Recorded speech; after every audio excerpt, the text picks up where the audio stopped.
Hello again, everybody. This is Mr. Everything. I'm coming at you with another Wargaming and miniature video.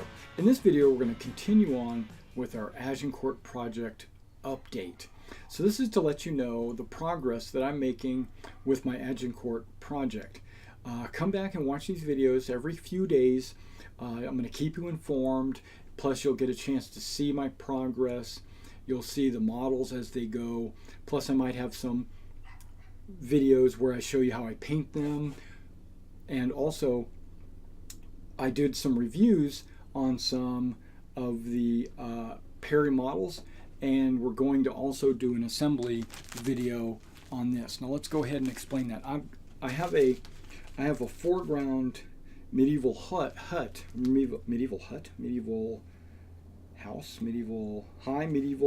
hovel. So, and this is a laser cut, but it also has like a thatch roof. I've been promising to do this video for a long time. I think I'm actually going to record that tonight, just to let you know. Alright, so we're going to get that coming on the way. I've recorded 4 of my Perry plastic reviews where I open the boxes and I show you the sprues and we do some close-ups of the models so you can see what they look like. I've already recorded 4 of those. I haven't edited those and uploaded those yet, but those are pending. So you'll see those probably within the next week, all of them within the next week.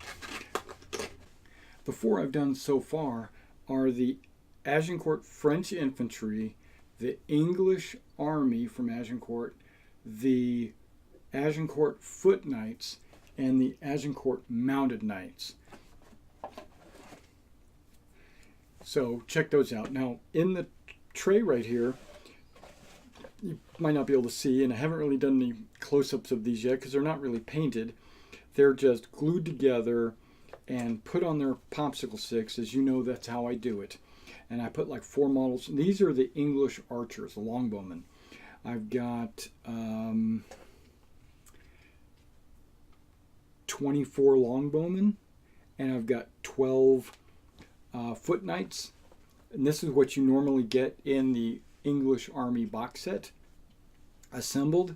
I'm waiting for an order to come in. It should come in tomorrow, actually, of some different ink, because I think I've sprayed these with this Krylon Fusion metallic silver, the knights I did, and washed them with a black ink, a Citadel black ink.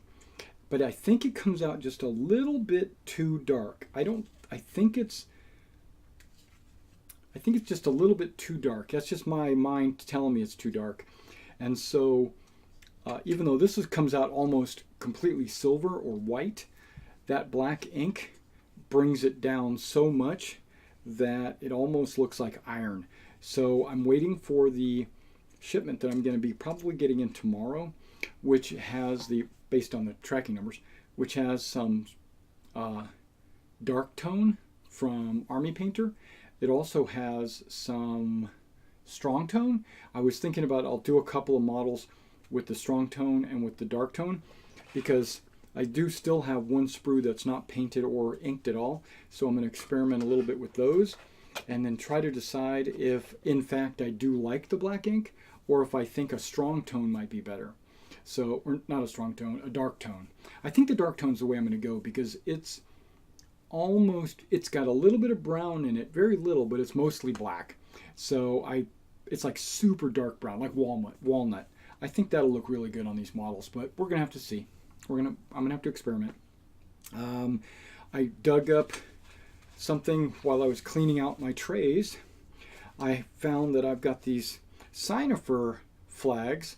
And I bought these a long time ago, and I was selling these in my game store, and I sold my game store in '91. So I've had these since, or maybe it was not 91, 2001. I sold my game store 2001, 2002, something like that. And so I've had these for almost 16, 17 years, it seems like. And these are Burgundian banners. Because I was planning on, way back then, doing a 25mm Burgundian army, personally. So I kept these.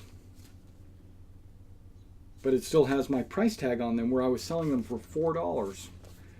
Wow. And then as you know, I've already got the GMB flag and banner for Henry V. I've already got those. I've had those. I got those when I was getting my AWI flags. I decided I was going to throw another order in for that. Okay, so these are done to this point. Flags are there. Now I just wanted to touch on another specific. I was using these tufts on some of my generals and cannons and stuff like that. They're very nice. I recommend taking a look at my tuft video. It really makes a difference. Now, just recently, I've been struggling with how I wanted to do this project. Did I want to do a man-to-man project? Did I want to base them on all these models on individual bases? One reason what was driving me to want to do that was the fact that I also have Warlords of Erewhon. And Erewhon has a knight army list. So I could use these dual purpose. I could use them for Agincourt in Hail Caesar, or I could use them in Erewhon and pick and choose and make a knight army. I can use them in my D&D games. I can use them in my fantasy trip game. I can use them in any fantasy game that you're playing, right? Any medieval game you could play if you have them individually mounted. But when you decide to mount them specifically for a war game where you're putting multiple guys on a single base, they're pretty much locked in to being just that. And so I've been trying to decide exactly what size base do I want to do. Do I want to go individual? Do I want to go the Warlord standard, which is 40 millimeter by 40 millimeter, 4 figures? Or do I want to go with like 20 millimeter squares? Or how do I want to do it? Well, I've struggled with this for the last couple of weeks, actually, and I've been throwing out a bunch of ideas in my head, trying to decide if I was going to go one way or another. I've pretty much come to a conclusion that I've got a way I'm going to do it. I've had an epiphany, and I figured I am going to singly mount them, but I'm not going to singly mount them on 20 millimeter squares, because a 20 millimeter square is something like an old Warhammer Fantasy model might be on, but those 20 millimeter squares are plastic, and they don't add any weight to the model. The models tip over, things like this. So I went out and purchased some 20 millimeter, actually 3/4 inch, 20 millimeter, 3/4 inch fender washers.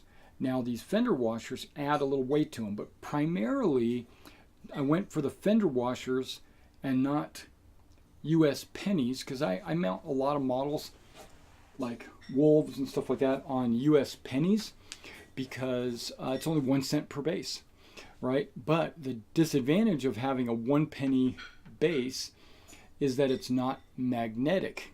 See, it's not ferrous, so it won't stick to a magnet. Well, I've decided I'm going to take a 40 by 40 base, and this is a super thin one. This is like 0.8 millimeter. This is super thin base, but this base is only going to be there to be able to hold a 40 by 40 square magnet, right? Litco sells these magnets that are they're 2 millimeters thick, or they're super thin. You peel off the back and you stick them onto a base, right? And it will wind up looking a lot like that. And so you'll have your little wood base on the bottom, and then you'll have your magnet sitting on the top, and it is kind of a vinyl colored magnet, right? And then I will take my individual models, like the archers or the knights, and they will be individually mounted on these fender washers, right? And they'll have their little flocking or whatever they have on their little fender washers. And 2 washers side by side is 40 millimeters. And then if I do 2 washers deep, it'll be a 40 by 40 for 4 washers. Now let's take that off so you can't see it. So I will just plop these individually mounted bases down on top of this maneuver base that has a magnet on it. And so they will sit on there, and then I can maneuver 4 figures around. Well, that fell off because there's no magnet. And then they will maneuver around the battlefield stuck to the magnet. And then you'll have them in their groups that they need to be in.